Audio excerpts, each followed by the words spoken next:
Very warm welcome to everyone. Welcome to Pakhuis de Zwijger, to another evening here. Today we're here for Congoweek, Breaking the Silence.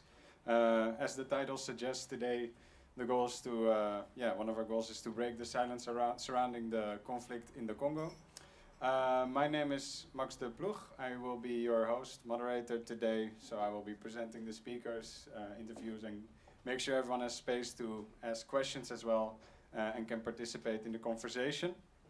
And I also would like to welcome you on behalf of Congoweek itself, who is organizing for the past 10 years the Congoweek in different countries, in over 40 countries already. Today we're also doing it in collaboration with them, but then in the Netherlands. So we're very grateful to do this. And also Landelijk Overleg Afrikanen is here with us today, who helped organize. And lastly, the Congolese youth platform from the UK, from which we also have a speaker today.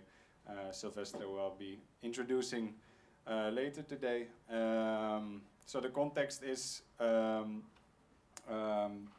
it's in the week, but also so this conflict has taken the lives of 5 to 6 million people inside the Congo, and yet we never hear about it. And today we would like to analyze and understand better how come this can happen without us hearing about it. Is it economic interest, political interest? And to have a better understanding of this, we will try investigate it, but also what can we actually do? Look at local initiatives, international initiatives, and maybe work with you together to, you can take a seat somewhere in the back. If it says reserved, it means it's reserved for you now, so you can sit there, take a seat. So where was I? Just explain the goals. For the rest, if you want, you can support the Congoweek by buying T-shirts over there. I'm wearing one as well, so you can see, they are over there in different colors and shapes. And also there's artwork after the event you can buy from Sylvester, one of our speakers. You can see it over there at the table. Lastly, maybe I was wondering, just to see raise hands in the audience, how many people here already knew about this conflict or heard about it before reading the description of the event or coming here? How many already knew about it? Okay, so I think it's it's more than 2/3, so that means that most of you already knew. I'm curious, maybe I can ask someone who raised hand, how did you come to know of this? Maybe someone who's not from the Congo itself. So I work for MSF, Doctors Without Borders, and I worked in Congo in 2016 and 2017. Okay. So it's from your work. Yeah. Okay, thank you. And maybe because yesterday, welcome. You can take a seat. So before we continue and invite our speakers, I wanted to give, because for maybe the 2/3 already know quite some of the history, but there's 1/3 maybe who has never heard of this conflict before. So for them we also have a short introduction video, which is part of a documentary. We won't show the whole documentary, but I can recommend you to watch it in your own time. It's quite graphic, but we'll only show the first part, which is 7 minutes, which will show like a timeline, so you have a bit of a context how it got to this point. And in the first 2 minutes there might be some images, so just so you know, you can also look away at these, and then when the history lessons are, you'll see the timeline, you can watch it, so just so you know. Without further ado, please Samra, if you can start the video.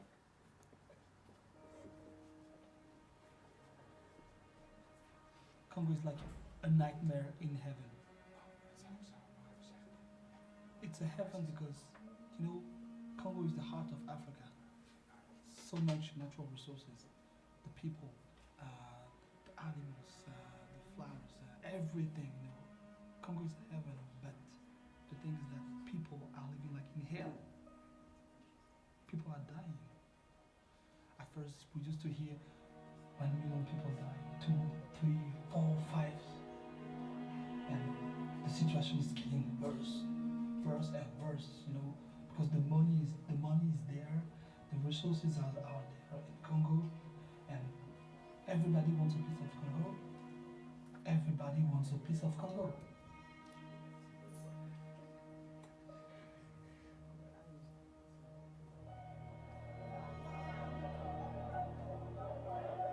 people living hand to mouth in one of the most mineral-rich countries in the world. The Congo produces more than $1 billion of gold alone each year. And the cobalt and the tin and the copper and the tungsten, all that we're benefiting from, but yet we're silent.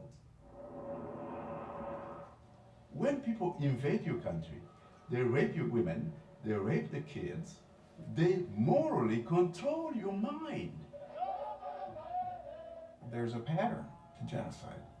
You can see it coming. I mean, it's like a hurricane. Are we gonna have to wait for 20 more years before somebody does something to stop this Holocaust? There's a global consensus that exists that says it's okay for nearly 6 million black people to die in the heart of Africa and for us to be silent. So I kept asking our intelligence people, is there any truth to this? I mean, what's happening out there? I don't think policymakers could claim that they didn't know. There's something wrong. There's something wrong with us in terms of the way we think about Africa.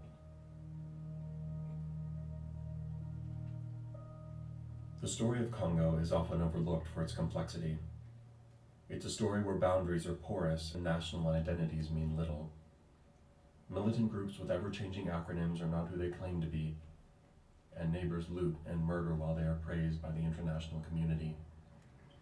But the death toll is now surpassing that of the Holocaust, in part because of the way the United States is involved in Central Africa. Now facing a critical juncture in their history, the Congolese people need us to change the way we're involved so that they can have the space to start rebuilding their country.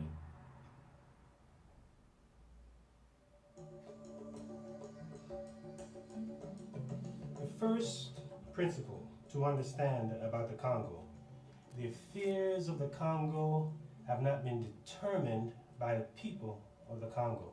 The national boundaries were formed at the Berlin Conference in 1885 when Congo was given to King Leopold II of Belgium as his own personal property. He owned it for 23 years, and during that time made a huge fortune off the territory, estimated at well over $1 billion in today's American dollars, primarily from turning people into forced laborers to gather ivory and then even more so wild rubber. As the Belgians were pursuing ivory and rubber, though, they discovered lots of gold deposits, diamonds, copper, cobalt, and many other minerals. So, since 1885, Congo's been caught in the midst of a geostrategic battle, primarily for her natural resources. Part of its ongoing conflict has been the desire by different armed groups and neighboring countries to benefit, to get rich, to make money from those particular minerals. These resources that are found in the Congo are vital to major industries in the West, whether we talk about the automotive industry, aerospace industry, technology industry, the electronics industry, even the jewelry industry. These minerals exist in great profusion throughout the Democratic Republic of Congo, especially in its eastern part. And this is the largest territory on earth which really doesn't have a functioning government. People can say anything, but the Congo is still a police state. There is no freedom of the press. You hear people being killed. The army is not an army. You know, this is a bunch of people who are indisciplined, who still roam the streets. But all this 125 years must be taken into consideration to fully understand why Congo is in a weakened state today. If we look from 1885 to 1908, we're talking about personal rule, enslavement. From 1908 to 1960, colonialism, Congo under colonial rule. Congo finally elects its leader in 1960, and in 61 he was assassinated. So we have assassination. Then a dictator was put over the people for another 3 decades. So now we have dictatorship. Then an invasion was backed from outside with Rwanda and Uganda in 1996 that Congolese people suffer from to this day. So we have 125 years of this. Now what that does is it destroys and eviscerate the Congolese institutions. And when you have great wealth, no government, it's an open invitation, and it's been a sort of a free-for-all war as rival warlords surrounding African countries like Rwanda and Uganda in the east have just gone in there and helped themselves to this enormous natural wealth. Since 1996, the conflict in Congo has claimed the lives of an estimated 6 million people. Today, neighboring governments continue plundering by using proxy forces to displace entire communities for access to the land.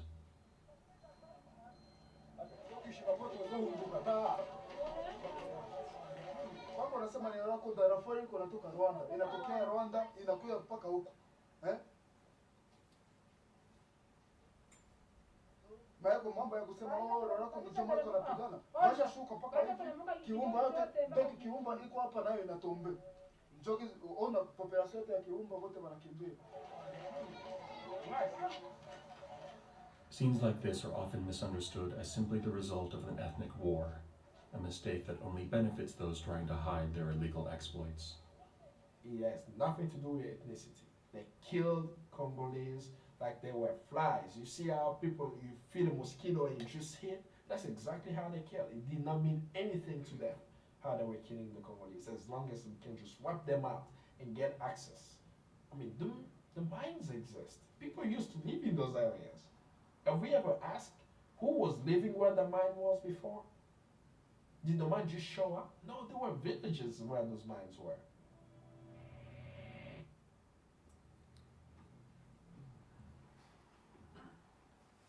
Yes, thank you. So now that we have a short background story and the history of the developments that led to today, now we're gonna focus on the main goal of today, also why we are not hearing about it. For this, I want to ask Silvestre to come forward. He's from Congolese Action Youth Platform, which is an organization promoting social engagements among the Congolese diaspora in the UK. He's an IT professional and activist with Genocost, which he will explain later this term as well. And his organization is advocating for the recognition of the genocide against the Congolese people. I would like to give a warm welcome to you and give him an applause.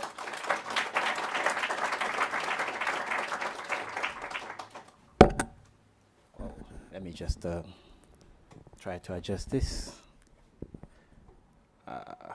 Hello, can you hear me? Are we good here? Hi, good to see you all. First of all, thank you for having me around, and thank you guys for coming, for taking your time this evening to be hearing about this topic that is close to my heart, but may not feel so close to you guys. So it's really appreciated to have an audience that's willing to make the effort to be here. I truly am grateful to be in your presence. I'm going to talk to you a bit about the work that I do with the Congolese Action Youth Platform and the Genocost. Since most of you have had a nice introduction and are familiar with the subject, I'm going to try to keep it swift. Hey, there we go. So we are here in 2011. This is central London, and this was one of the massive Congolese protests that took part around that year. And what happened in 2011 was quite particular because it was an election year, but it was also a year that marked the return in politics of a guy called Etienne Tshisekedi, who has long been the key leading figure of the opposition.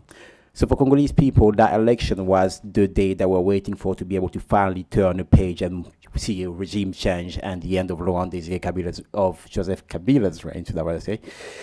And unfortunately for them, the outcome was not what they were hoping for. And despite I'm looking the word, I was going to say fraudulent election, that's the term that I'm looking for. Despite the fraudulent election, the international community decided to turn a blind eye on the Congolese people and do nothing about it. And that was just the straw that broke the back camel, that's the English expression. And basically, it created a massive uprisal in England, in London, in France, in Paris, all over the place in the mainstream. What you're seeing here is a march of literally thousands of people heading toward Downing Street, which is outside the Prime Minister's house in England. this was not covered by the BBC or any major news channel. And this did not happen once, but several times between the period of December and January. And so when we got angry and decided to go outside the BBC and say, why are you not covering our story? This is what the BBC decided to do instead. So the headline of this could have been, pro-democracies protester asking for UK to intervene in Congo, or UK Congolese people asking for Britons to intervene in electoral crisis. But instead, this headline, as you see, focuses on portraying Congolese people as this, I don't know, angry mob causing damage to property in central London. Just for the small anecdote, I was there at that march. There was no BBC reporters, and I know this because lots of people were looking for them to report the story. And when I wrote to the BBC, they said that they got their story from the police chief.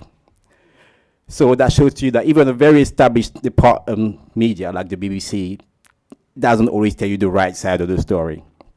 And furthermore, there was no shop being damaged either. There's no pictures of that. That did not happen. So from there on, the Congolese Action Youth Platform was born mostly to coordinate and change the message that we were getting out there on the press about what is going on in the Congo. Part of what we did was having a blog, and there was a myriad of alternative Congolese media that were born on the internet. And what we started to do was organizing various events like this one and conferences to talk about the Congo with the people. And as we go on, we started, as we did more research and tried to find a bit more about what happened, we decided to organize something called the Genocost. And the Genocost was because we wanted to organize a day on which you could remember the dead and everything that is happening in the Congo right now. Now, I know this is a very unusual approach because the Congolese conflict is still not finished. And by tradition, you will have a commemoration at the end of a tragedy. But Congo is a very special case, and we decided that we need to have a different approach to the issue. And the reason for that is because when you go back to King Leopold, that period that you've seen of 1885 to 1908 is taught in a very different way in Congolese school. I grew up in Kinshasa and went to some of the best schools without bragging.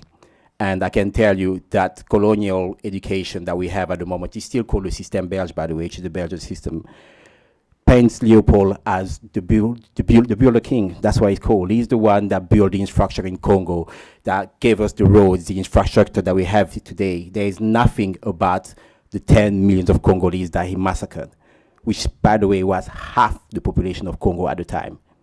None of that. There is not a single stone or monument in Congo, to my knowledge, to commemorate those people. And that was the first Genocost, as we call it. And the reason why we use the word Genocost, oops, what happened there? Oh, help. Anyways, minor technical issue. And the reason why we use the word Genocost is because it combines two things. Hey, I love you guys. Thank you, you're awesome. I'll try not to mess it up. Yeah, he combined two things. The first part is geno, which is short for genocide, and the second part is cost, is to be showing the economic nature of the conflict in Congo.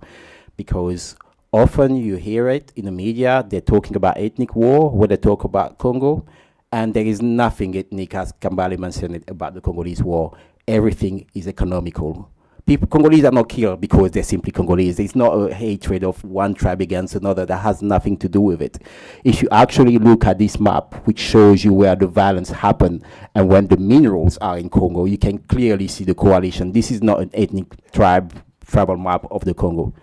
This is the reality of Congo. This war is there because the Congo has some of the minerals like the coltan and the coal that are strategic and vital to today's world. Be our mobile phones, be the car of the future. We're talking about moving away from fossil fuel to building electric car. Well, the battery of the electric car requires copper. And guess what country has the largest reserve in the world of copper? You guessed it, 60% of it comes from Congo. So Congo is a very important issue, but also a very sensitive one, because if you're thinking about the military who are looking into developing more and more drone in the future, What do they need for those drones? Cobalt and coltan. Both of those come from Congo. Now, do you think the US is going to tell its citizens that they will be willing to do anything to secure the national interest if that means killing over 6 million people in the Congo? Of course not. Who would be silly enough to do that? And the final point I want to talk about is genocide. The reason why we decided to use that word is because often people look at it and say that, you know, the word genocide should not be, is overused and overclaimed, that should not be used in the case of Congo because of X, Y, Z reason. I'm not a lawyer, by the way, and I don't come from a legal background, so everything that you put here are not my word, but things that you can find on open source by just looking at the term and what it means. This is the dictionary definition, so to speak, of genocide, which was invented by Raphael Lemkins, who was a Polish of Jewish descent lawyer. Now, if you look at the legal definition of genocide, on the other hand, it gets a bit interesting, because out of these points, 4 of them can be done without even killing a person, which I found quite interesting because I always associated genocide with killing. But the legal, this is, by the way, the UN resolution on the genocide, which will say never again. It says that if any of those instances, those things, those scenarios occur in a country, the UN has a duty to intervene, and it will be looking at sanction. But when all 4 of those or all 5 of these are occurring in a certain place, and then you're still saying that it's not genocide, you realize that this whole thing is very political. And that's something that I would like you to understand about Congo, because in Congo at the moment, children are forcibly kidnapped from their parents and villages to be transferred to become child soldier or working to mine. So, which is the point E. If you move up in Congo at the moment, people are forced to be internally displaced, which causes them to live in camp where there is no salubrity, and they will die from disease like cholera, which is where most people have died from. If you look in Congo at the moment, the rape and the killing are done in part of the population simply because they are in the land where the resources need to be had. So all these are occurring, and yet, if you look in the UN, various people are lobbying at the moment to get that recognized. There is nothing being done. So we decided to take a different approach to the subject. And instead of trying to lobby number 10, which is our parliament in England, or Downing Street, or the UN even, we decided to lobby the people. We decided to go on a journey of retelling the Congolese story to the Congolese people and giving them ownership again, because we think it's quite important for us to know our history, because without knowing it, we end up repeating it again. Everything that is happening in the Congo at the moment, the systematic killing for the resources, has happened before under Leopold. There is not much difference. But because we've never been taught, we've never learned. The memory disappeared. And so we decided to retell that story in a different way and to lobby to push for the Congolese people to become part of the narrative. So on the 2nd of August each year, which marked the beginning of the Second Congolese War, we share a candle of hope online for people to be raising awareness about the Congo, which is something very small, but we've seen the fruit of it. And we are under no illusion that it will take years and time for that to establish, but we believe that anybody who is lobbying in the UN or in any powerful instance will get nowhere until he has the full backing of a population behind him. Because once the people know what they want and become determined that they will accept nothing less than recognition of their version of the story, then we can move forward. And now for the good news. The multinationals that are behind most of these atrocities, such as Apple and Google and so on, since I've started, have started making some progress. And this progress has happened because of simple people like you and I, consumer, being aware of what's happening and demanding for them to become more responsible. The progress is slow. It's still far from where it needs to be, but it is there. A few years ago, or when, let's just say a decade ago, Apple did not want to talk about conflict mineral. They will shut down the door at you. They pretend it did not exist. Today, as you can see, they invest heavily in trying to make sure they can secure the pipeline, but it's still not enough. Until something is done to secure peace and security in the Congo, no matter how many policy or how many measures they put in place, people will always find loophole to make that happen. Sorry if the mic is, I hope the mic is not causing too much issue here. And finally, I want to finish by sharing a story. when you hear about 6 million people dead, who, by the way, is an old figure because that figure date from 2008, we're today in 2010, nobody counts the dead in Congo anymore because it's that scary. People haven't stopped dying since 2008. So when you hear those numbers, it's quite hard to wrap your head around what's going on in Congo. But perhaps if I share one of the individual story, then you can kind of comprehend the magnitude and the strength of the people. So one of the lady here is called Mohammed Seeker. She was herself a victim of rape. Her husband was killed in front of her. Her 12 and 14-year-old daughter were raped in front of her. The husband's family disregarded her after what has happened and partially blame her for what has happened. That woman found the strength after all that happened to her to build a center where other women who were victims and children like her could seek refuge and rebuild their life. And she died a couple of years ago, passed away from malaria. But despite everything that has happened to her, she never gave up.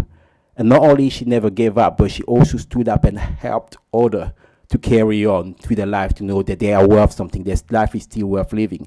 And that's the story that I want you to remember about Congo. It's not a story of a people that are just helplessly waiting for you to come and save them. That's not the Congo.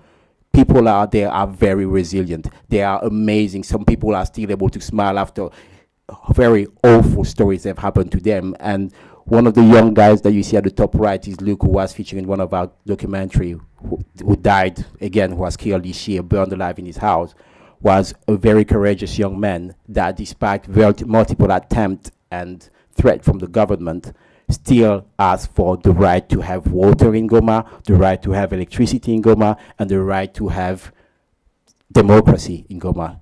So today, I want you to know that you can make a difference by standing with the people of Congo, by sharing just a story, sharing a candle of hope, a bit of light about what's happening in the Congo, because it does make a difference to change the narrative. But I also want you to know that the Congolese people are a strong and resilient people, and that they are still pushing and trying to fight for change. Thank you very much for your time.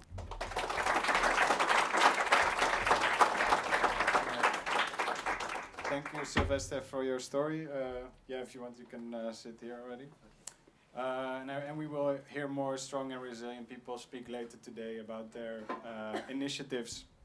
What I wanted to ask you, because you talked about the UN legal definition of genocide, and of course, especially in the Netherlands, in our educational system, we learn a lot about the genocide in the Second World War and never again. Yeah. And now I know the UN has a large deployment in the Congo. The MONUSCO. Yeah, and they have this definition. Does it make a difference that the UN is present there, or in what way does it? The UN's mission in Congo is disappointing, to say the least. They are the largest UN deployment in the world, and their mission is very simple: to take care of a bunch of militia in the DR Congo. Now, I'm not talking about armed military group with a 10-year background in guerrilla warfare. We're talking about kids kidnapped from mine, high on drug with AK-47 against trained soldiers from the UN with a mandate to intervene. They've been there for over 15 years. And right in front of their eyes, we have the deadliest conflict in the world since World War II. If that's not a failure, then tell me what is. And in the reporting, because I'm sure is it covered in a way? And does the reporting maybe make a difference? No, it's not covered at all. And that's the frustrating part. The UN seems to be playing a role of observer in the Congo, which isn't what it's there for. They record, and you can they document everything. If you watch the rest of the documentary, there's various reports about the genocide and everything that's happening. There's various stories about massacre happening right in front of the UN, and they're always there present. They know who commits the crime, but they just don't intervene. And there's some very sad story you can hear about villagers who, when under attack, have run to the UN camp hoping that those people will do something, and to only be disappointed because they were not willing to open the gate or risk their life for Africans. So the international community does know it's covered, but it doesn't impact policies. So, for instance, Rwanda and Uganda, which we saw in the overview are going in, they are still being supported by...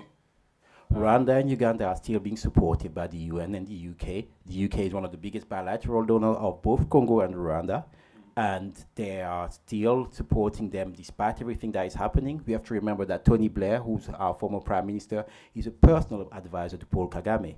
So the international community knows exactly and precisely what's going on in Rwanda. Rwanda is being used as a proxy to be able to get access to the resources in Congo. And there are reasons for that, because economically it makes sense. You see, Rwanda today on the stock market is the #1 exporter of coltan. Well, coltan's #1 reserve is in Congo. So when you have coltan on the market that come from Rwanda, there you can say that it's clean because it's not from Congo, it's from Rwanda. So why on earth are you going to prevent Rwanda from doing what they're doing? That's clear. Yeah, I have more questions, but maybe I think the audience maybe has some questions as well. If not, I can ask another one because I have them. So why do you think at the end it's not covered enough? And if it's covered, in which way is it covered? I think it's not covered enough because the topic of Congo is a bit too sensitive and a bit, there is a lot at stake. Economically and politically, there is a lot at stake. It's very hard to imagine. I mean, we're looking at the conflict in the Middle East, which is essentially about oil. Oil today drives all of our car, that's fine. We all need it, but Iraq or the whole Middle East does not hold 80% of the world's reserve of oil. They don't own that much. Congo, on the other hand, own 80% of the world reserve of coltan. The magnitude is completely different. That one location is important to everybody, whether you're in the Netherlands, in Japan, in China. You need Congo to be able to have your PC and your phone. You need Congo to be able to build your future satellite that's going to go into space. You need Congo to build your car. You need Congo for your army. So therefore, it's in your interest to be able to get this strategic mineral at a cheaper cost. And if that means turning a blind eye to millions of Africans being killed, so be it. And is there a strategy you use as Congolese Youth Platform which you think work to maybe give more exposure or put more pressure? Yes, our strategy is to go with storytelling and pretty much using what we have today, which is something we didn't have 100 years ago. We have the internet. And with the internet, you no longer need to be the owner of a newspaper to tell the story. You know, internet has really democratized communication, and communication is key. And that's why we want to tell the story, because when you think about the reign of King Leopold, the reason why he fell is because one of the British missionaries that was in the Congo saw what happened. He came and brought the story to the people. And the people in the UK were so outraged about what has happened to Leopold, to what's happening in Congo, what Leopold was doing, that they forced the parliament to put pressure on Belgium. And therefore Leopold had to sell Congo to Belgium so that he had to become a Belgian colony. So the people have the power, always have had, and that's who we want to talk. So that's why our whole campaign is never aim at politicians. We aim always to talk to the people. Now I see some questions have arisen. I will start here and then go to the back. What are the major media channels in the Congo, and what is their role in reporting this conflict? Oh, okay, that's a good question. I have to paint you the media picture in Congo. There is a few private-owned media, but it's pretty much a case of Congo is almost like policed when it comes to media, because most of the media is propaganda by the government. And yes, there is a few platforms where you can have some sort of political debate, but on any of the mainstream media, if you become too political, you simply get shut down. There's no way around it. So the main source of information for Congolese is alternative media. It's through YouTube channels, and those are where people, including myself, get our information from. People almost, it's funny, but in Congo probably is one of the few states in the world where when you listen to mainstream media, people can laugh at you because it's like, really, you listen to what they're saying? You know, the real information is not there. So that's the state, the media. They don't cover the story. You know, just to give you an example, I'm trying to think about something that happened in Kasai recently. There's been loads of killing that has happened.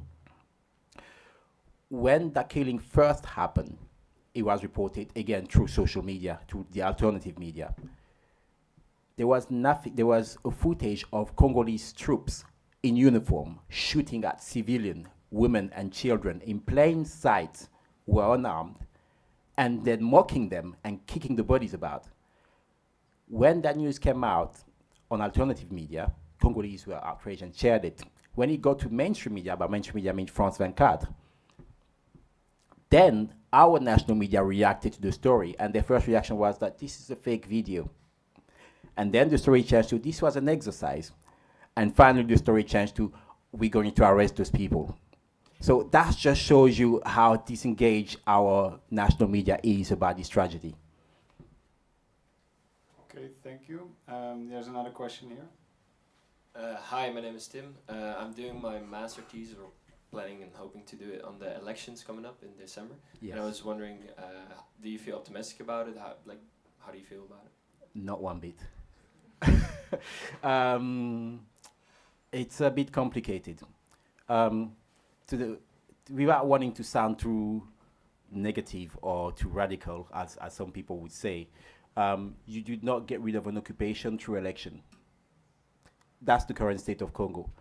Our president is a proxy agent that has been placed by foreign powers because he has no attachment to our country. He grew up in Tanzania. When he came to Congo in power, he wanted to make the country speak English. Everyone was like, what's going on? Who is that guy? Where did he come from?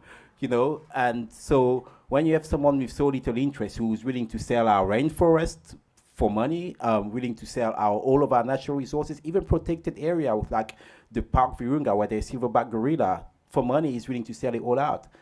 Basically, you are under military occupation. And when you are under military occupation, going to the poll is not going to get you your answer. You know, imagine if the Nazis were occupying this country and you say, we're going to vote Hitler out. That's not going to happen because you still have the army. You know, that's the situation in Congo pretty much. Thank you, Silvestre.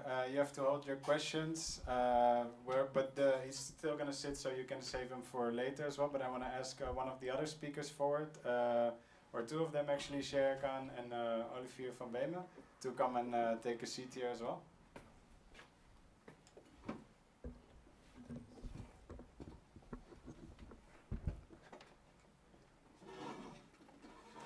Alright, so I'll first introduce Zwijger. He's a political analyst and writes investigative articles on his blog, which you can read on zwijgerkhan.wordpress.com.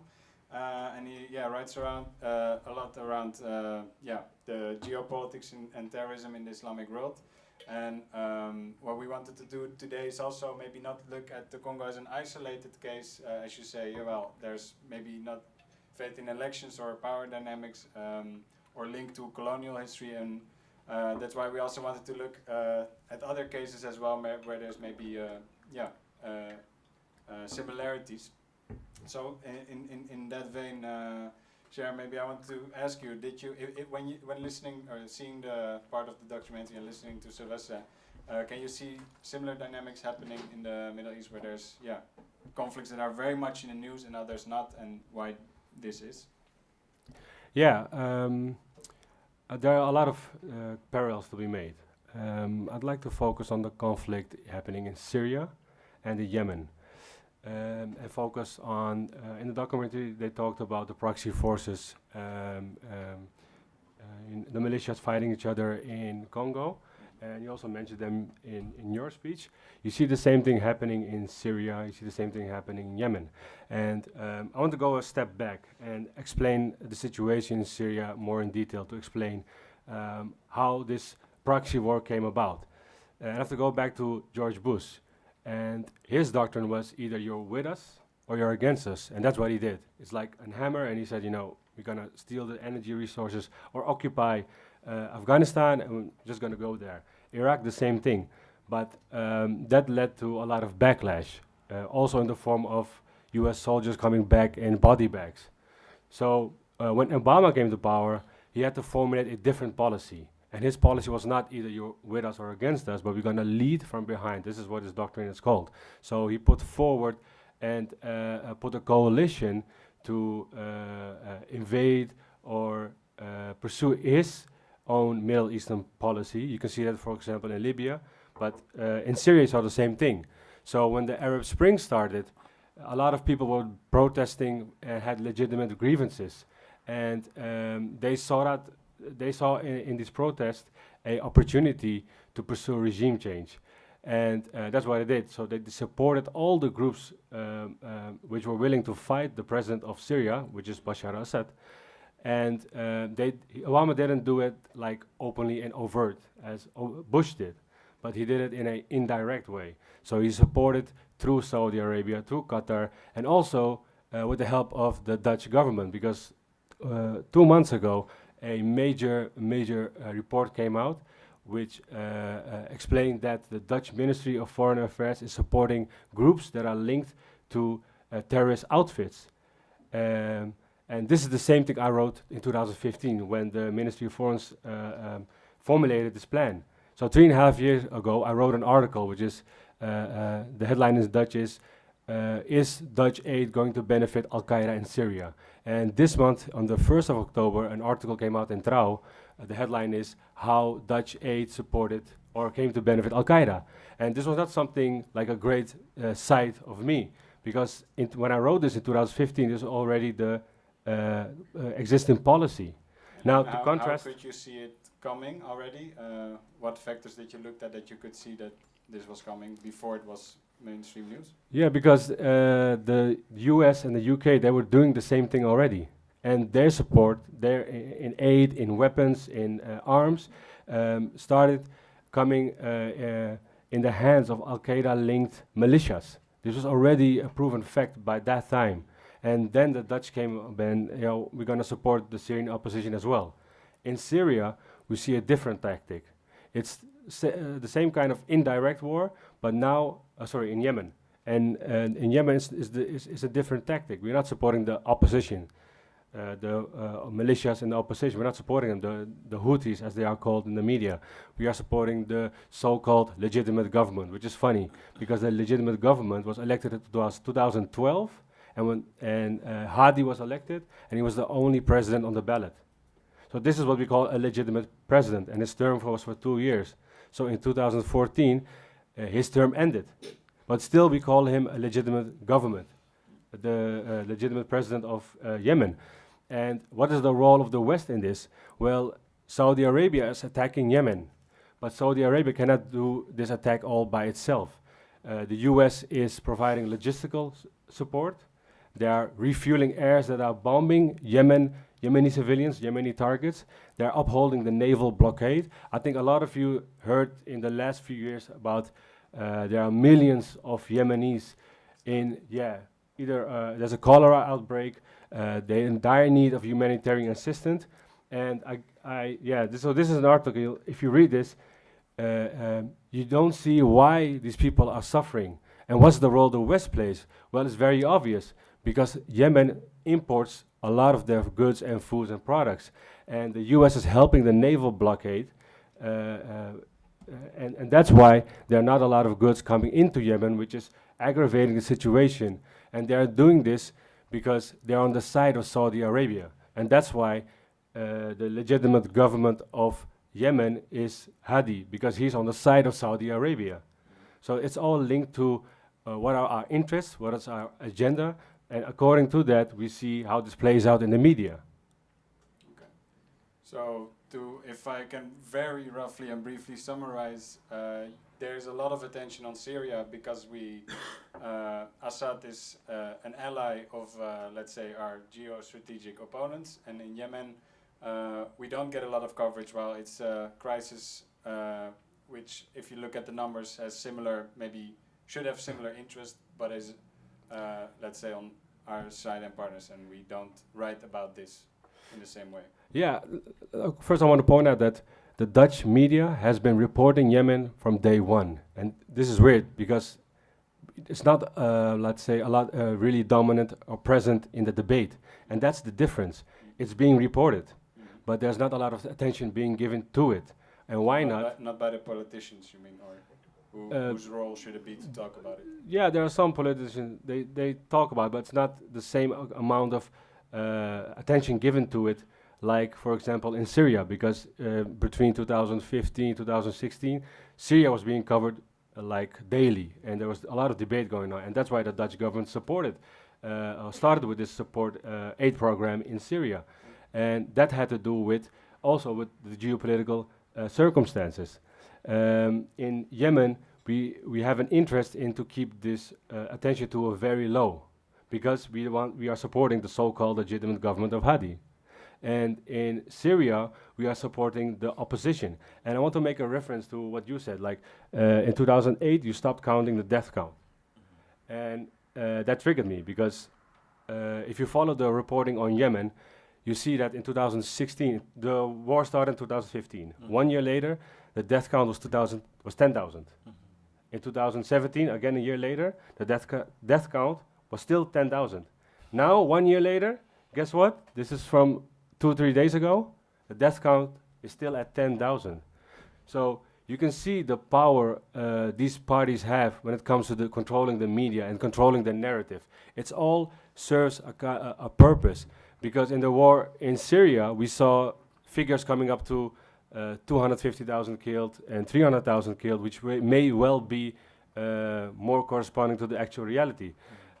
So the reason why we hear that on Syria, because we are not siding with President Assad. He is the enemy, and we want to support the opposition. And how do we do that? By saying, okay, look at how much people are dying, and that's why we need to support the opposition.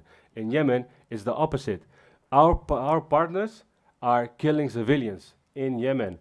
130 children are dying each day, but we don't see that coming back in the numbers and the death count, because it also serves a purpose. We need to quiet down the conversation. Maybe Sylvester, because you're nodding, maybe you have a reaction or response to this? It's striking, because there's a lot of similarity between the two stories, despite the geopolitics being completely different. Because he mentioned the fact that the legitimate president, so to speak, mandate finished a couple of years ago. In Congo, our legitimate president's mandate expired 2 years ago. John Kerry, back in his last year when he was Foreign Secretary of State, came to personally, officially tell Congolese government that they had to organize the election on time. Yet today, 2 years later, the person ignored them and is still in power. There was simply no election held. Thank you. Yeah, maybe we should also, I didn't forget you, Olivier. I forgot to introduce you, so I'll do you right now. Olivier is the author for Beer in Africa, which translates to Beer for Africa, a book that recently came out, for which he actually did a program here together with us as well, and a book presentation. He has been a journalist who wrote articles which have been published in Follow the Money, amongst others NRC, and he was also a former correspondent for the FD, KNAK and Elsevier. So he wrote, and I think this is also important because we're in a Dutch context, to also look at the Dutch history and maybe the role of Dutch companies. And in this, I wanted to ask you, maybe listening to the story of the conflict in the Congo, because you wrote about Heineken. How was Heineken dealing with this instability in Congo? Because they have their breweries there. How did they deal with this conflict when it appeared? Well, Heineken, Thanks. Yes, you're welcome. Yeah. So Heineken has always really been quite opportunistic in Congo, and they have very, yeah. Yes. They've been present for a very long time.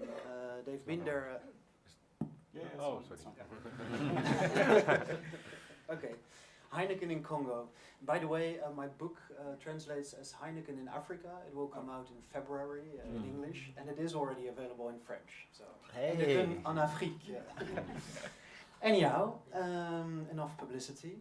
So Heineken in Congo, they've been present ever since the 1930s.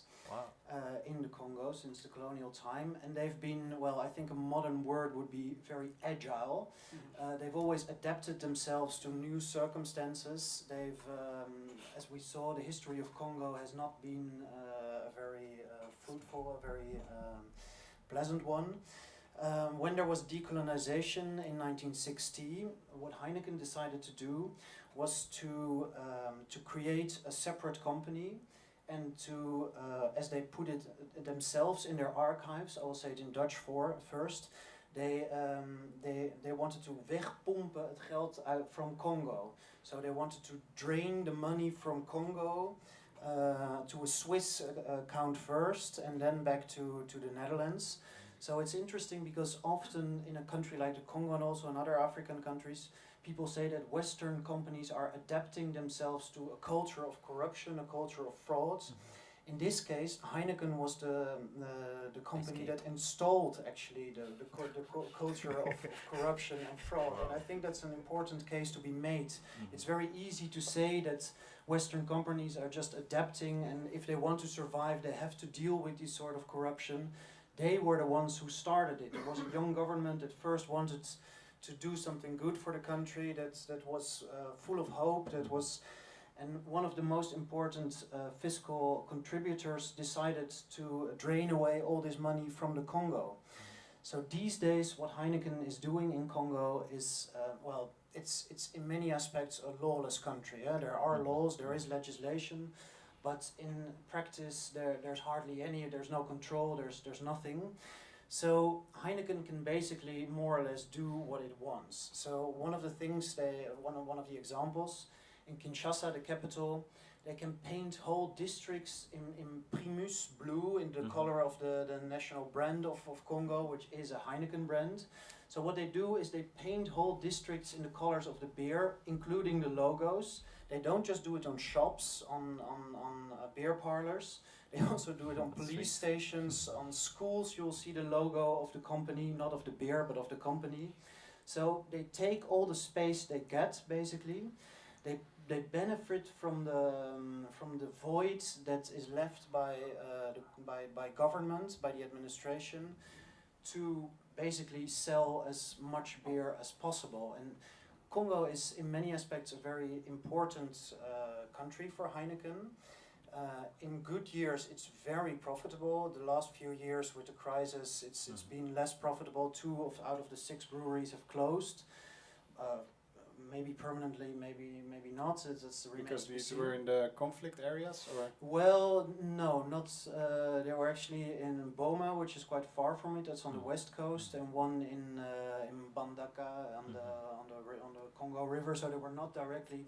Actually, in the war zone, the brewery of Bukavu in South Kivu is doing really well, and in the war zone. Yeah.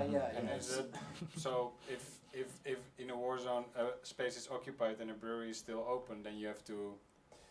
Yeah. Well, so what is their relation? Basically, with the what they say in Congo is you can bomb a hospital, but you can't bomb the brewery. That's almost an expression. Correct me if I'm wrong. It's really like. When the beer stops to flow, then it's a real crisis. Well, of course it is a real crisis already. But even during war times, what I also saw in Rwanda, neighboring Rwanda and in other countries, people are completely hopeless. They will spend their last dime on beer. So it can be a very good moment for beer companies to prosper. And to come back to the topic of breaking the silence, when writing this book, have you ever felt pressure to stop, or was it difficult to write? Were there barriers? Can you maybe tell something about this as a journalist? Well, of course, I'm not the best friend of Heineken headquarters, a few kilometers from here, but they have sometimes asked me, not particularly in Congo, they have tried to discourage me from writing certain stories. There was a big fraud case in Nigeria where a general manager risked 7 years in prison because he was involved in a big fraud case. And Heineken told me, with a lot of force, we discourage you to publish this because it's hurting the general manager and his family so much. So they kind of made an appeal on my ethics, my morale, not to publish this apparently. But are you impressed by that, or is there another mean that well, they try to? To be honest, I was when a company with a yearly turnover of 23 billion euros tells you something like that, you are a bit impressed.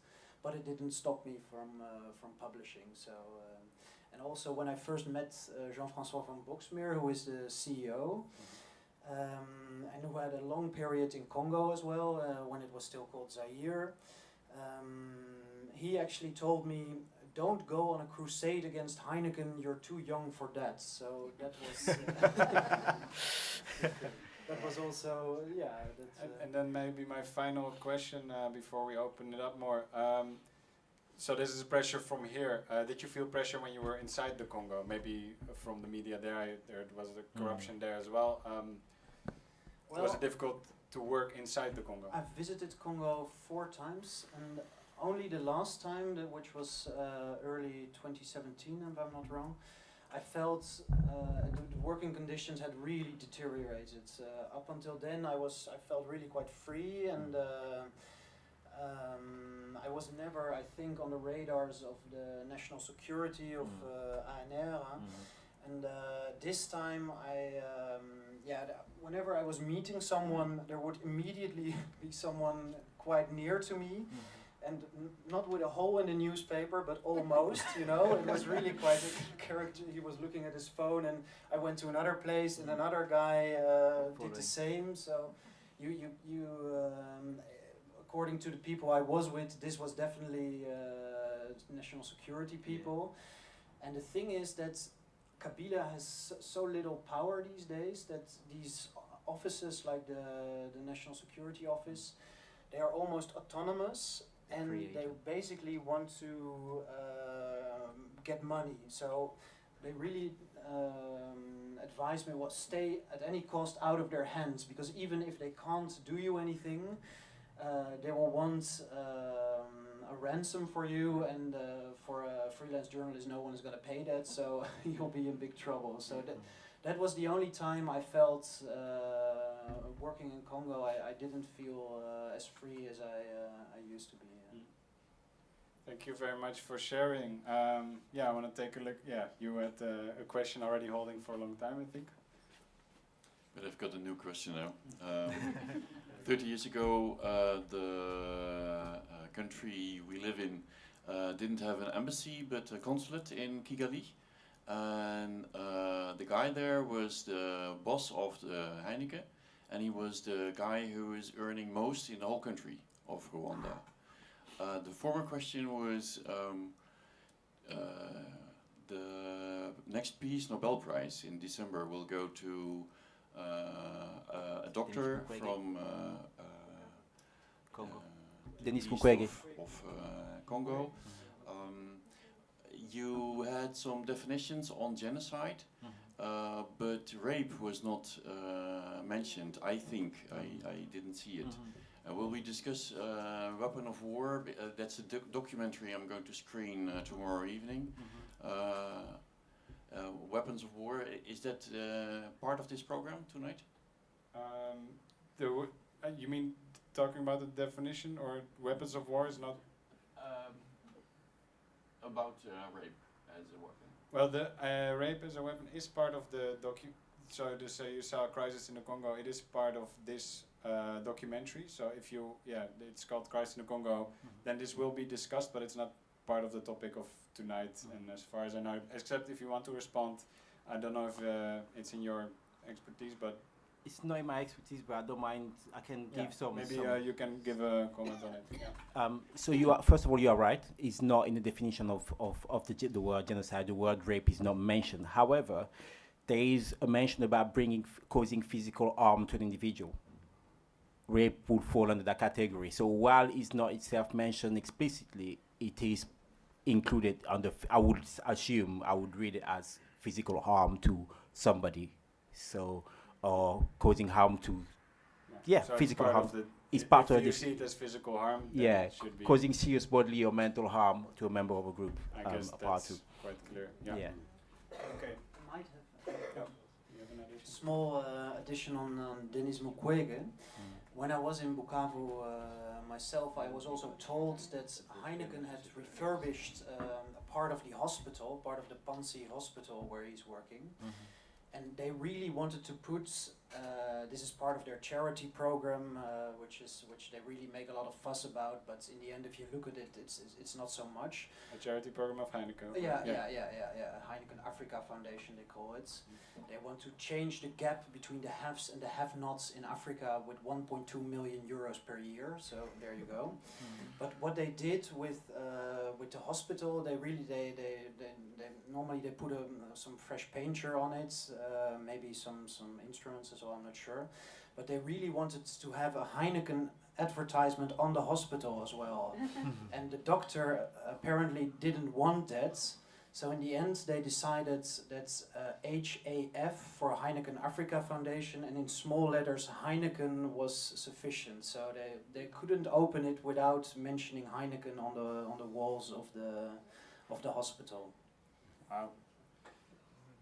Okay, yeah, that's. I'm gonna come to you. If I'm standing in your way, just say psst, and yeah, I'll look in your way as well. I'm gonna go to a question from there, and then I'll move to you. I had a question about raising awareness, because you mentioned like a lot of the world minerals are in Congo, and neighboring countries are selling it like free of conflict. It sounds to me like in the whole of Holland now there is this fair trade chocolate that people will get a good price. It sounds a bit in this that if we want fair trade like metals, we buy them from a country who steals them from Congo, so we can feel better, or do I see it in a whole different? So does fair trade make a difference or not?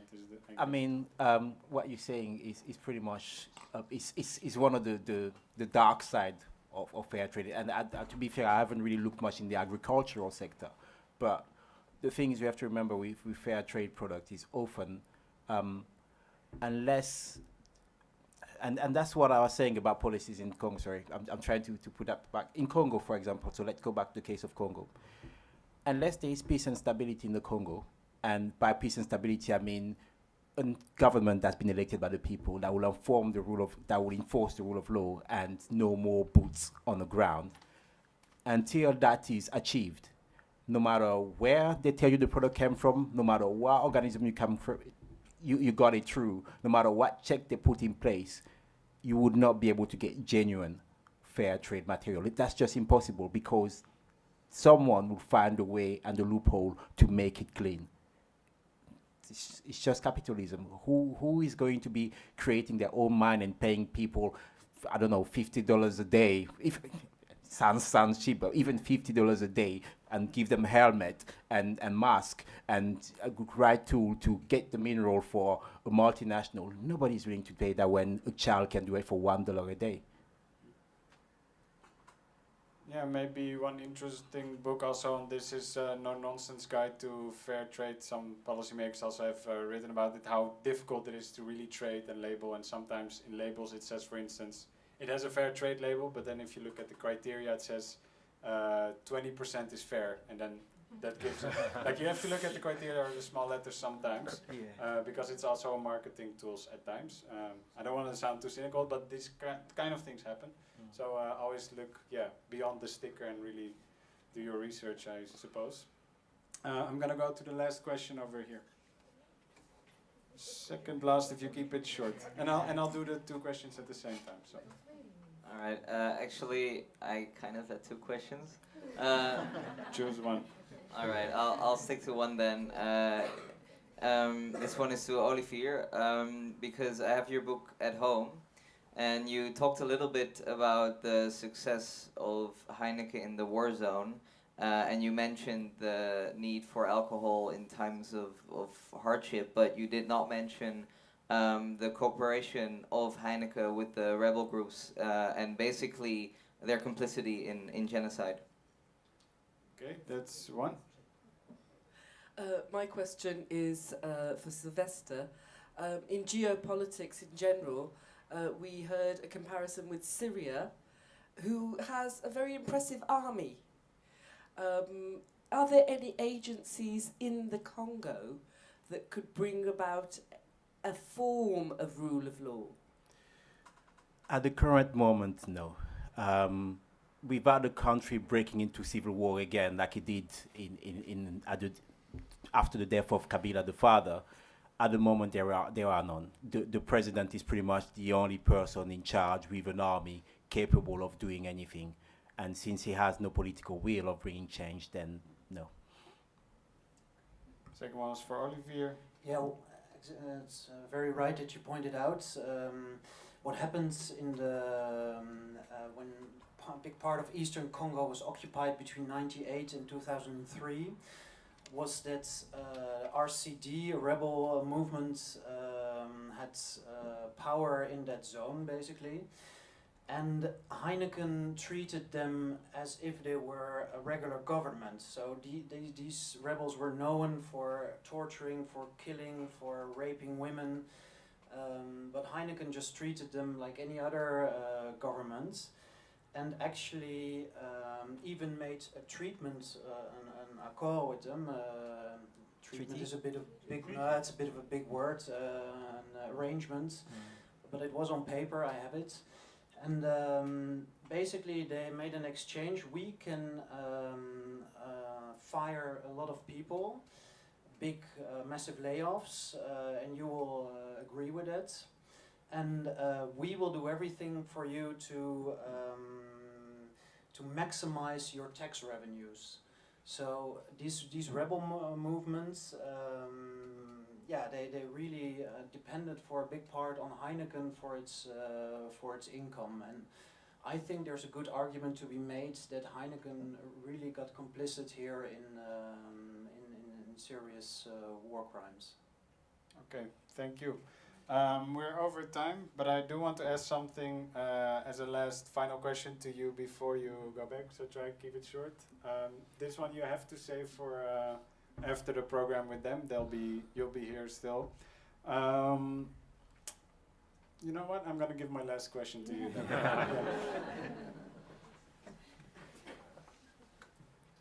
Thank you very much. I'm kind of sick. I have flu, but I hope you hear me. I'm also Congolese, and I'm from the eastern part. Yeah. According to your presentations, it seems the biggest problem of Congolese comes from outside. But I'll challenge you a little bit. For me, I think also the Congolese themselves, they are the biggest problems. So I'll say in this way, many of the countries in the world have been colonized. Sorry, some of them, they have been colonized. But now the biggest problem we have, it is in Congo. So that's why I'll come targeting Congo and Congolese.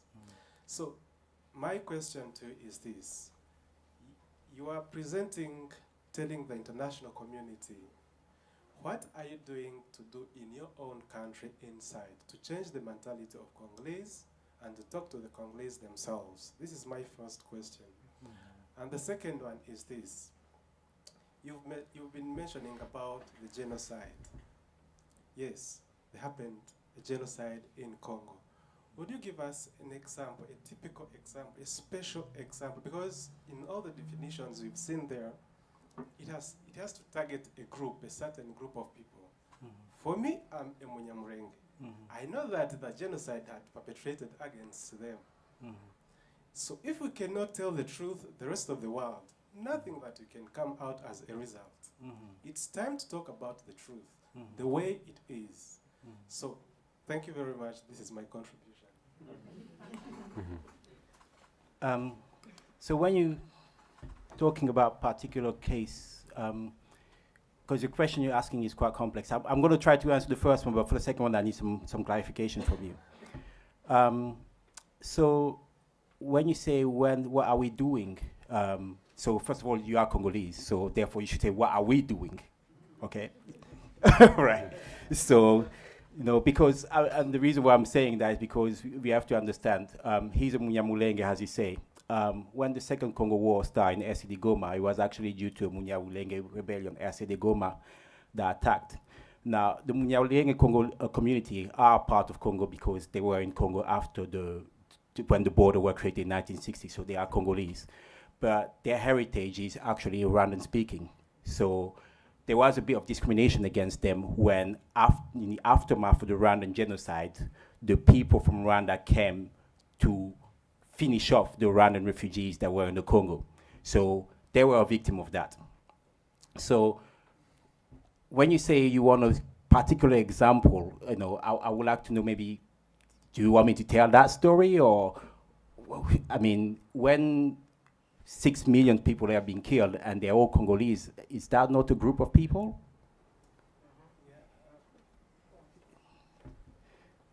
Yeah, it's a group of people, and I really also feel it's a shame for us as Congolese. When we are talking about things like this, it's interesting to be specific. If it's a massacre, mention it as a massacre. If it's a genocide, mention it as a genocide. Mm-hmm. So people would hear what was the problem, and so that they can contribute also to bring the solution. Mm-hmm. You are asking me what I'm doing. Yeah. There are things that I'm doing regarding the media.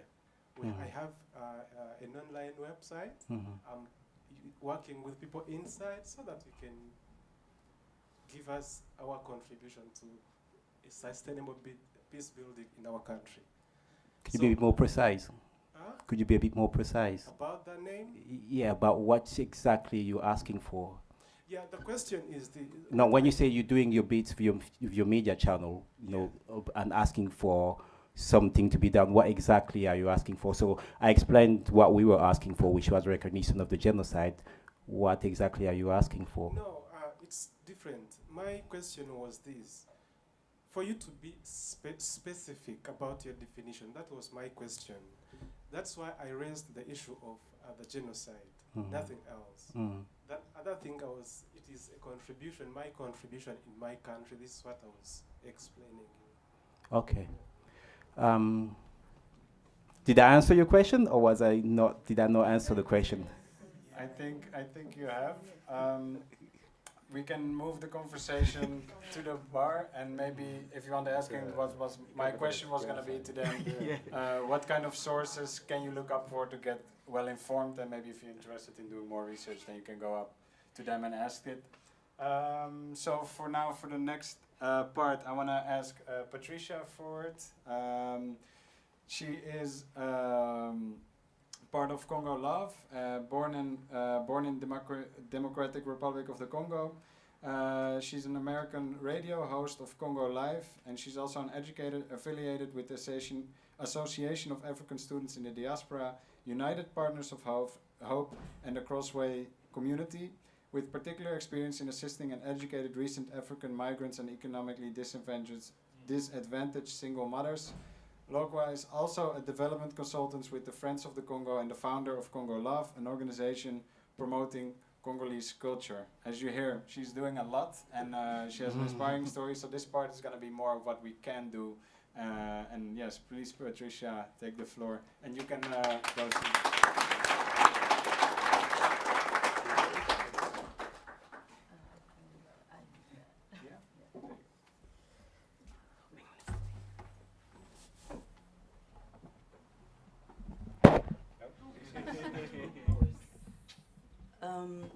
I first want to thank everybody for being here tonight for Congoweek. On behalf of Friends of the Congo, Friends of the Congo started 14 years ago, and about 10 years ago, an activist by the name of Kambale Musavuli decided that it was important for people to get involved and educate the world on what was going on in the Congo and what their involvement really was. So 10 years later, there's about 400 different universities around the world that participate in Congoweek, 70 different countries, and this year, next week, the youth that we work with, they're going to be doing Congoweek in over 25 different locations in the Congo, and they'll be screening a film just like this and having debates in communities. And I just want to say all of this to tell everybody that we matter, as individuals, as a person. And that's really what my presentation is around how I saw all of this. There's so much of what he said that I can repeat, but I think everybody pretty much understands what's going on in the Congo. And I saw myself as an individual, and I said, who am I to make a change? The problem was so big. I remember first time I saw a crisis in Congo, I was sitting in the office, it was in Silver Spring, Maryland, and I said, I'm calling them and I'm going to volunteer. At that time, I didn't know there was only two of them, Maurice Carney and Kambali Musavuli in the office, so nobody picked up the phone. So I was like, they must be really busy. I sent a friends request on Facebook to Kambali, Maurice. I started following Friends of the Congo, and I started to learn.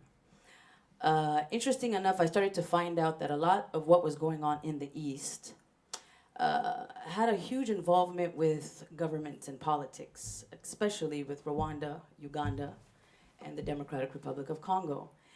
And it just looks so big. They were like, the USA, and you're like, who am I? I don't have guns. So I just got tired of talking about Congo in that way, that there is change that needed to happen, but the Congo that I grew up in, the Congo that my mother showed me, in the midst of all of this, my mother's a missionary, and she, in the Mbandaka region where Heineken actually shut down, I was laughing when I sat there, because 35 years ago, my mother, we opened up churches there. She's been doing missionary work, and I'm finding out the church is shut down, and my mother, we can't even open up a boutique with beer. She'll be like, that's not the Lord. So I was wondering, I was like, let me see if maybe my mom has something to do with that. But that's a different story. To go back where she took me to Basankusu, she took me to Bumba, and she just showed me such a beautiful country, and I met people just like you and I, who had beautiful stories and just beautiful landscape and just beautiful hearts. And I left at the age of 8, and in leaving at the age of 8, I really missed my mother, I missed my home, and as I got older, I really wanted to know why this was going on, why I could not live with my mother, why. I was born, my dad's from Boston, my mother's from the Congo. I don't know how they first started talking, but that's another story. But I eventually wanted to learn more, and the more I learned, the more I saw the involvement, but I also found that people were very scared to talk about politics, especially when you have governments following you. I've seen and I've been involved in processes where when the government gets involved, it becomes a matter of life and death, and you start thinking about family members. We have 2 UN people who died in the east of Congo through rebels because they just went to do research. So I was like, I feel like there's so much more, and I wanted it to be about love. So the idea was, Congo is the heart of Africa. And I learned facts such as, with the Congo, we have the capacity to provide water to the whole African continent.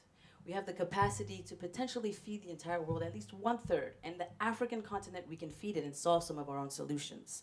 We have 9 countries that surround us. We have minerals that we all are sitting here, and nobody can deny. Everybody at least wants an iPhone or a Samsung. Nobody sits here and says, no, I want to use the old flip phones that don't work anymore.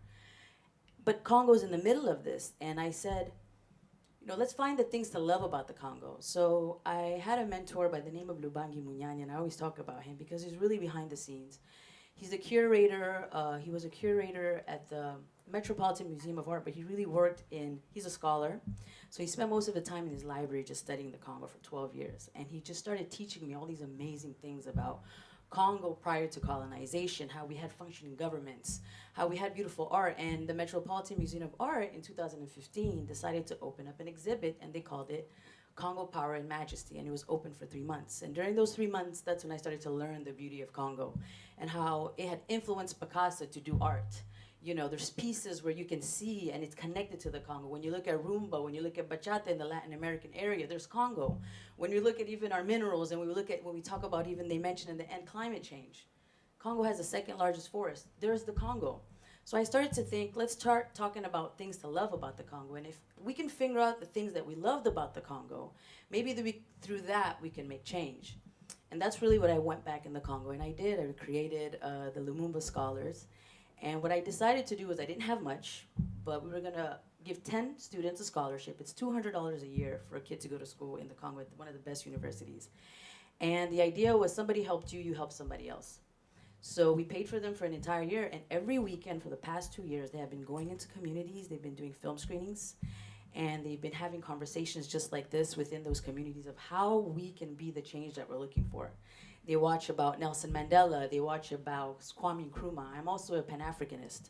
For me, we can sit and talk about Rwanda, we can sit and talk about Uganda, but the problem, what it comes down to, is it's not about attacking Rwandans, it's not attacking Ugandans. It's about we are Africans. The borders that have been made has nothing to do with who you are to me as a brother. The problem is the governments that are put in place. Those are the people causing damage. I have no problem with my brother from Brazil, my brother from Angola, but we need to look at the truth of how strategically it's important to save the Congo, because by us saving the Congo, we're saving Africa. And then in the process, we're saving the world because the climate depends on it. So Congo Love is really focused on that. The youth that we work with right now, as we speak, they're doing a film screening in Bandundu. There's about 200 people there who want to be a part of this initiative. And I really encourage people to just get involved. It doesn't have to be financially all the time. It could even be offer your talents. What do you know? I came in here where I want to be an elementary school teacher, and I'm over here working with activists trying to get them out of prison sometimes, where they're being threatened, they're being tortured. And that's just the destiny that God chose for me. But ultimately, in the root of me is we all need to fight for a better world because our children depend on it. And if we don't do something today, there's going to be another generation, there's going to be another group of people somewhere in the world who are going to go through what we Congolese are going through today, what the Germans had done years back with another Holocaust, because we're going to keep seeing this. And we as people need to step up, and we need to do more if we're going to be seeing and wanting the change for our children. So I encourage people to get involved, and if you want to learn more about Congo Love, just go to www.congolove.org and to research more about what he's doing. And if you don't want to listen to what we're saying, go on the internet and just Google the crisis in the Congo and learn and talk to somebody else, teach somebody else, and organize a Congoweek in the future next year. So that's pretty much, I ran out of time. Thank you for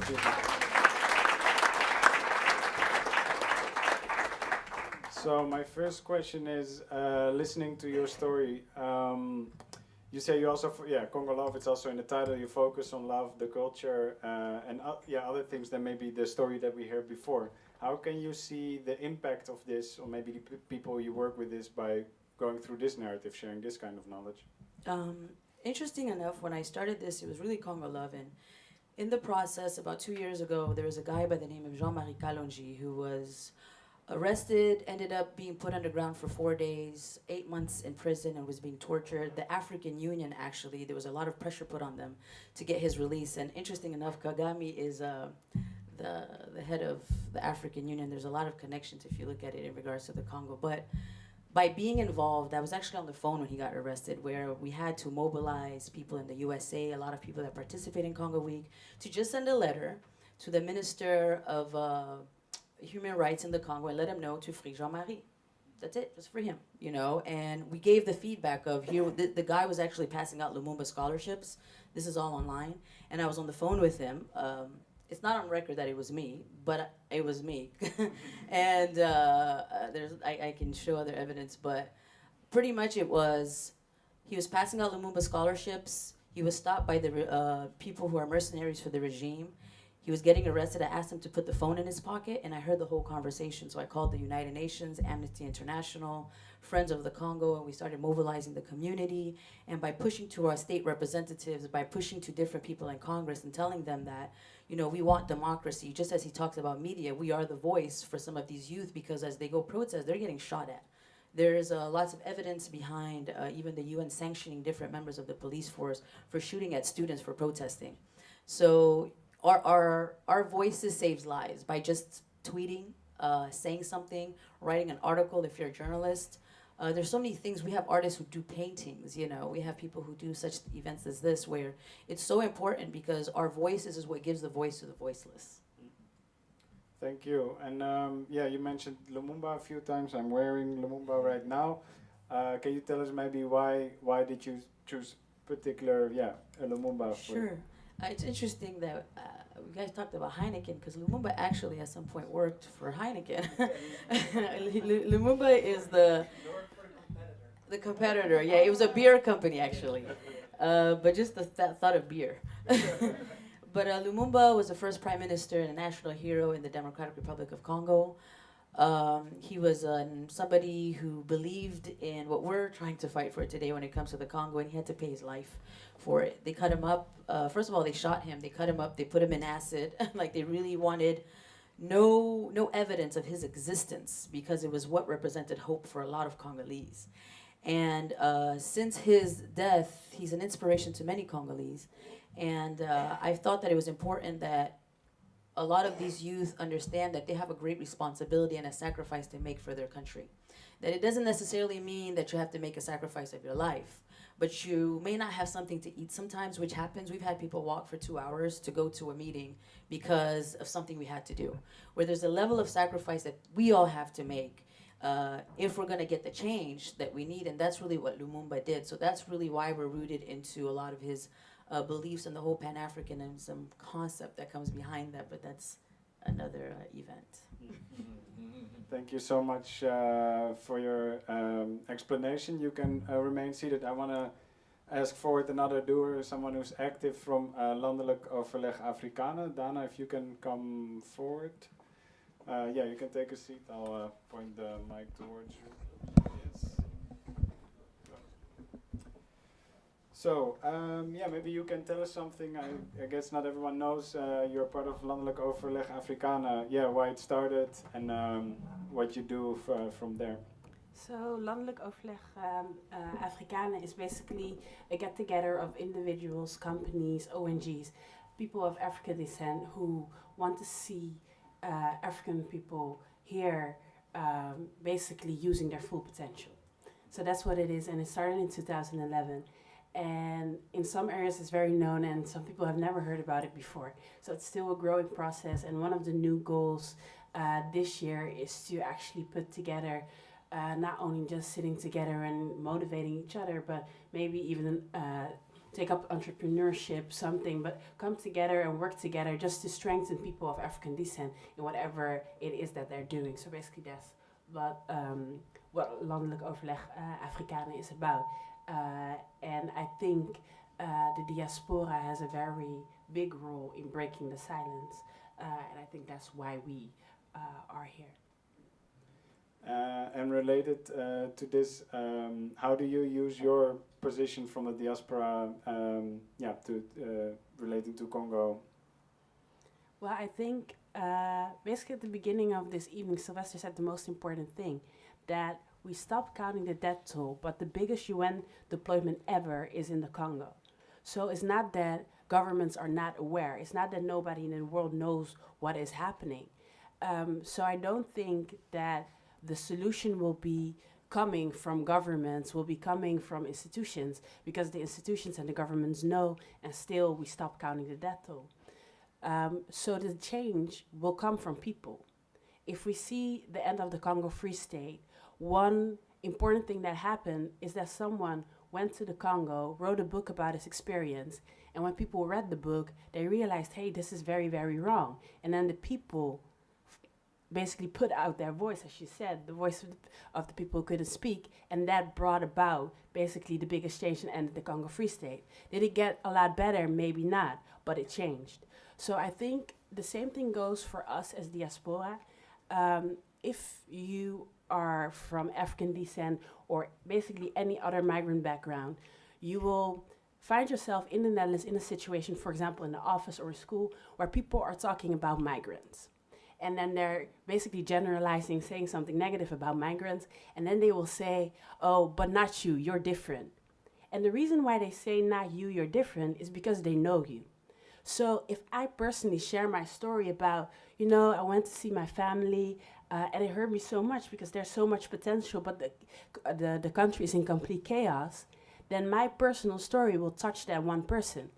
So if all of us as diaspora share our stories with the people around us, we can make an impact.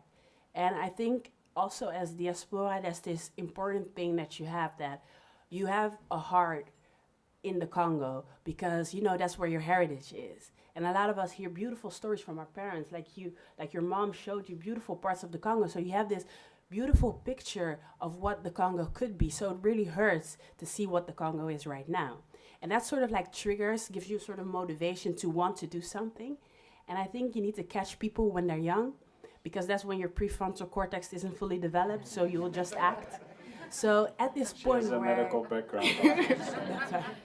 So at this point where you're young and you have this passion, use it to make that change, because we see the people who made the change are people like Conrad, who wrote the book Heart of Darkness, people like Dennis Mukwege, who just did what he does well. He did his expertise. That's the only thing he did. He didn't look for any organization. He just did what he could do. I'm a gynecologist. I do my gynecology stuff, and I make an impact. So if you're a writer, write, make your impact. If you're a lawyer, do your lawyer stuff, make an impact. But right where you are, if you make maybe a little impact for your own feeling, if all of us are doing it, it's going to be a big impact. So that is where I think the diaspora stands, as well as the Congolese people in Congo stand, where each and every one of us stands, including all of us in this room who are now aware of something. Just go and share and tell somebody, you know, there's a conflict going on, but we stopped counting the death toll 10 years ago while we are all there. Thank you very much. I also want to ask Ricardo forward, who is also part of an initiative, if you can take a seat. And I met, I met him through another friend of mine who told me, Ricardo's also an organizer, and maybe you can tell us something about what you did last year surrounding the Congo organizing. Would you like me to also repeat this in Dutch, or? Ja, Nederland. Nederlands, yeah? My English because I did want him to have him here, but he's better in Dutch, so I'll try to translate in between as well. Mijn vraag was eigenlijk wat je zelf hebt georganiseerd rondom de Congo vorig jaar, of je daar wat over kan vertellen. Goedenavond. Goedenavond. Nou ja, 2 jaar geleden, dat was in 2016. Mijn moeder, dus de hele familie, werd een benefietsmiddag georganiseerd in Den Causa. Omdat mijn moeder in Congo toen was. In Congo elke jaar je hebt vrouwen die worden zomaar misgebruikt. Dus mijn moeder had ook met zo'n ding meegemaakt. Dus, en toen ze had gedacht van oké, vanaf die tijd tot nu toe gebeurt nog. Als ik zo blijf hier in Nederland zonder niks te doen, dat klinkt een beetje egoïst. So maybe to translate in between and then you can continue the story. No worries, no worries. He was explaining this, his mother took an initiative to organize something for the women in the Congo because, while you're here in safety, everything is continuing over there. So you should do something. Ja. En dat was iets met Opan. Dus een benefietsmiddag. Die bedoeling was geld te zamelen om wat te kunnen doen in Afrika. Een soort van, want die vrouwen die worden misgebruikt. Ze kunnen niks meer doen in hun eigen leven. Dat is een soort van een center of zo, een centrum waar die vrouwen kunnen wat leren en ook nog wat met dokters en zo. Outside, die kunnen die vrouwen even checken van je gezondheid is niet goed en daarna even wat medicijnen kunnen geven en dat. So they started OPAN, which is a collective who supports women who have gone through physical violence inside the Congo, and to support them with programs to get them back up their feet. Thank you. Yeah. Okay, thank you. Yeah. So, in what way can people from here, not only diaspora, but also people who are not from diaspora, do to support or help initiatives? What can we do from here? So in het Nederlands vertaald, and it's a question to every one of you. It's een vraag voor jullie allemaal. Wat kunnen vraag voor jullie allemaal. Nu ga ik hem. It's a question for everyone. Yeah, it's a question for everyone. But I just forgot in which language I asked the question. So I should translate it for you right now, right? Okay, yeah. So de vraag is wat we kunnen doen vanuit wat mensen die niet van de diaspora zijn, maar wel hier wonen kunnen doen om de diaspora te ondersteunen, dingen te ondernemen. Dus dat is de vraag aan iedereen. Maybe if you can respond.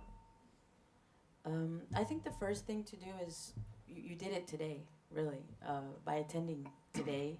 You learn something, I learned something that I may have not known, and we all learned something that we may have not knew before, but going the next step and saying, okay, what else is going on? surrounding the Congo, or maybe let me read a book that was mentioned during this event. I think if you go on Congoweek.org, there's Why Congo, they give you references. Friends of the Congo is one of the most credible organizations on this planet, actually, where there's a lot of U.S. government officials who have actually quoted, Congo is like a heart, what does he say? Congo is like heaven, but hell on earth. It's actually a state, somebody from the State Department who quoted it. But the point is doing your research, going on organizations such as friendsofthecongo.org, and just there's an art section, there's congoweek.org, finding out what's happening in your community. She's mentioned that there's things that they're doing and just trying to get the diaspora in a space where they understand their responsibility. If you live in the area, go volunteer and participate. I'm sure they can use your help there. With what he's also done, it's not really necessarily about picking one organization because we're here, but find out about other organizations and ways where you can get involved, read more, ask more questions, and find out who locally is doing something around it and get involved. Thank you. Did you have an addition to that, what people can do? Of jullie toevoeging hebben op wat mensen hier kunnen doen? Well, I think you already said the most important things, and what I just want to add is just start sharing your story, because maybe you don't know where to start, what you need to do, but you can just share with somebody else that, whoa, I went to this meeting and look at this and this, what they said, and that really impacted me, and that will impact somebody else again. So I think just share your story, that is the basis, that is the place where you should start from, and of course try to find out more, and then just stay in your niche, because we all have our own calling. So I can tell you, like, okay, maybe you should go and lobby at some political organization, but that might not be your calling, but you know what you're good at. So just do what you are good at, and I'm sure that as you do that, you'll be able to bless people, to make an impact. Zij heeft verteld in een hele korte samenvatting dat met name als je doet waar je goed in bent, vanuit je eigen positie daarvan uit bijdraagt, dat de zaak verder kan helpen. Had je ook nog een toevoeging? Ja, zeker. Niemand kan wat doen. Die probleem duurt zo lang, vanaf 1998, het is nu 20 jaar. En daardoor mensen blijven, hoe zeg je dat nou, de solution. Mensen blijven vanaf die tijd tot nu toe, mensen zijn wat er net zoeken, maar dit lukt niet. We zijn nu bezig hier, maar in Congo, daarop, ook nog in Syrië of wat, zijn er mensen net doodgaan, zomaar. Dus dat betekent dat. We moeten nog meer ons best doen. Dat gaat meer over organisaties. Jij en ik, wie zijn wij? So, if I can translate it, so the conflicts have been going on for long all over the world, and who are we as an individual? So, be part of an organization. It's about organization. Thank you. So maybe I want to open it also up for the audience. If you have maybe the first question to you also, if you have seen things that made an impact or a difference that you can do from here, if anyone knows that, and if don't, then we can also ask any questions to the panel members. No, I'm going to stand up because my butt hurts. I'm not used to sitting for quite a long time. I'm Angèle Nascimento. I am the secretary of the Dutch Organization for Africans in the Netherlands. And I was born in Congo, in Kinshasa. And one of the questions that I have has to do with a song we have in Congo by a popular group. And it starts like, Peplaza kusinga nini. And actually it means, what do the people really, really want? Because it's very important what Dana just mentioned, really to connect with the people and ask them, what do you really want? Because what I saw at home when I shared this story with my parents, then they start adding something to this whole history. So you see more colors and more vibes with what they experience, the way with the love of Congo, but they also experienced some horrific things, and I didn't even know that about my own parents.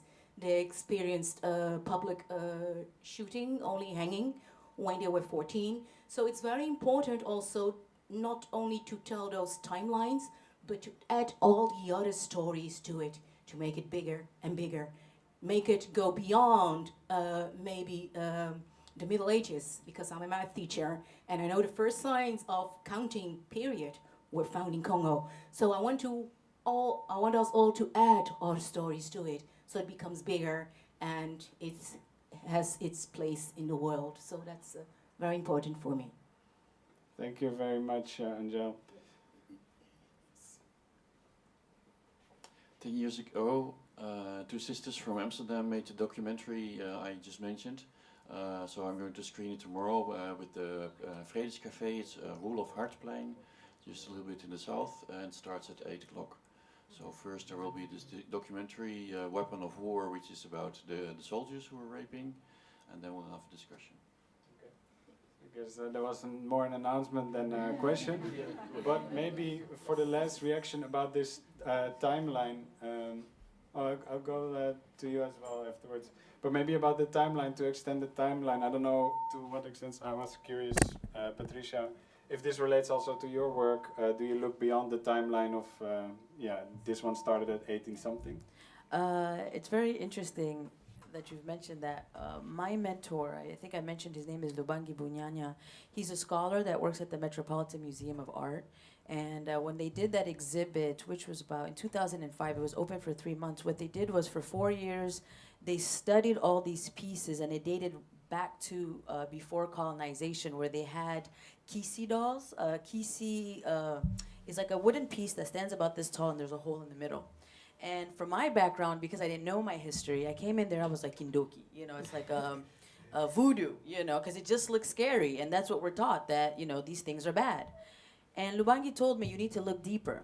And it was actually a guy who was Dutch, who was there, who went to school for history and started to share with me that prior to colonization, we didn't have pens and papers. And what they would do is this little Dutch that had a hole, there was an kisi, which kisi also means medicine man, who would put a piece in the hole, in the heart of this wooden piece. And every single time you signed a contract, you would take a nail and you would take your hair, you wrap it around the nail, and when you hit the nail on the wooden piece, that was how they signed contracts. The same thing with the Congo cross, that was a form of currency. But by me understanding all those pieces of who I was, it made me love my country even more. And one of the things when you talk about history, you have to know your history not to repeat it. So what we do, even in the work that we do, is we really focus on that. And when we do the film screenings, we teach them that. We really start there. We actually have a whole piece on Pan-Africanist training, which is called André Blouin School. We actually sent some students to go to South Africa. We just came from Ghana 2 weeks ago. We were with Kwame Nkrumah's son, who was with us. So it's not just about learning our history, but African history, because we're all connected. Because if we focus on the borders, Congo is not limited to its borders. Congo was not Congo prior to colonization. By understanding that and understanding people such as Kimpavita, who was a warrior in the Congo, who was actually burnt alive by the colonizers, it's important for us as Congolese, but it's also important for the world to know this part of the history, because we're all connected. When she talks about counting, who here doesn't know math? But there's a piece that she knows, and by her adding that story, we start finding that we're more connected than we really think. So I do think it's very important. Okay. Thank you. There was a question over here.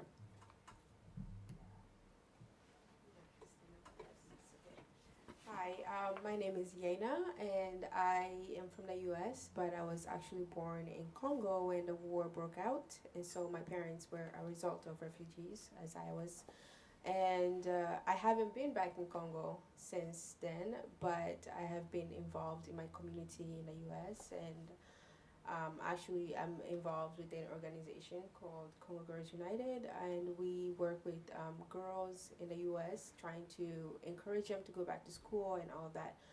But I guess my question is kind of for the Congolese here, because we are, I don't know how many of you have grown up in the diaspora exactly, but my question is, how can we reach out to other Congolese youth? Because I know from the area I'm from, there's a lot of youth who are not aware of our history and what's actually going on in Congo. So there's actually a lot of refugee kids who come and they grew up in the U.S., but they don't have, it's kind of like, oh, like something happened and then you you come to the US, but you're not really aware of what's going on. So that part of you is not really there until you get to an older stage where you're like, oh, I actually don't know anything about Congo, or I don't really know what's going on with this war, or is it a war, or whatever. You don't really know the facts. And so I guess the question for everyone is, how can we reach out? Because I know it's sometimes a sensitive or complex topic to go towards, especially that there is a lot of different stories on how everyone came to be in the US, especially for me. So how can we reach out to the youth, tell them about our story, the true facts, and keep it alive? Because I know there's a lot of stories to tell. Thank you. I think yeah. Yeah.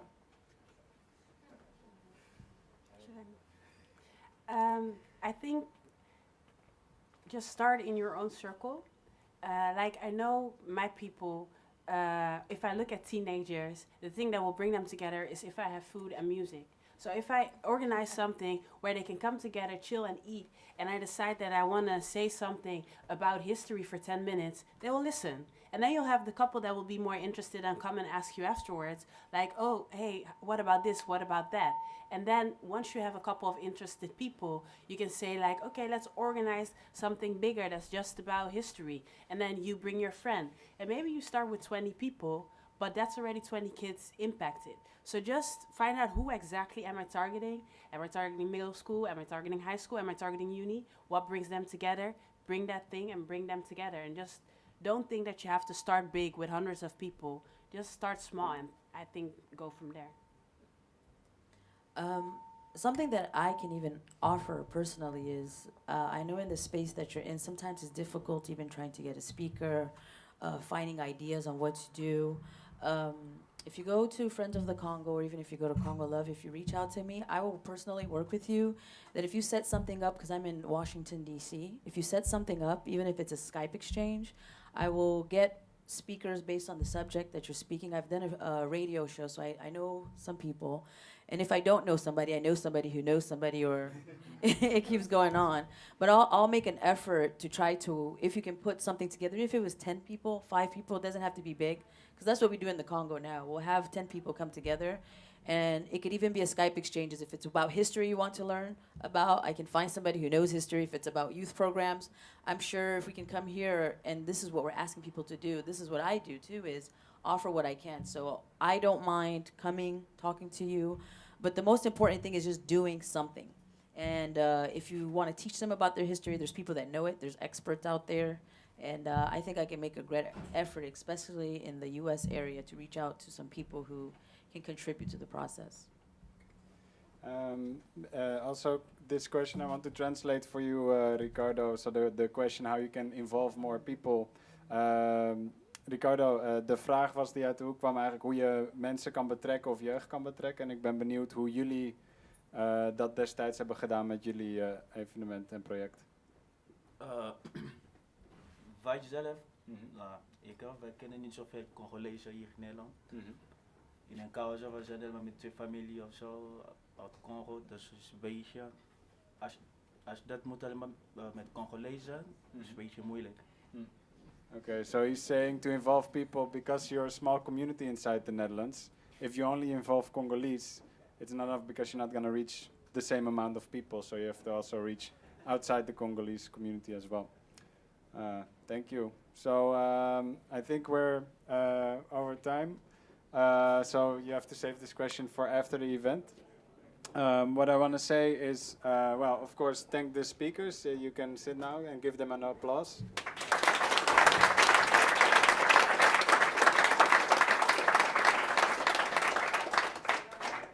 And I want to thank you also for coming. And yeah, just as a reminder, you can buy t-shirts still over there, or the artwork of Silvestre, which is really nice, you can see over there. And maybe that's also an opportunity to talk to them. And otherwise you can talk downstairs at the bar and have a drink. Finally, of course, as Pakhuis and Zwijger, we organize more events, so you can keep an eye on our agenda. Maybe one interesting documentary that's up next week on Wednesday is From Nature's Narrative, a new series which looks at a different way at climate change. So looking at it from a decolonial perspective, from a perspective of less heard voices. And there will be 2 women coming from the US who were fighting the Dakota pipeline, who are indigenous women, and they will tell their story of resistance with a documentary about them as well before that. And so that's maybe an interesting one, and otherwise you can just check out the website. Thank you all for coming, and yeah, give a warm applause also for yourself. Thank you.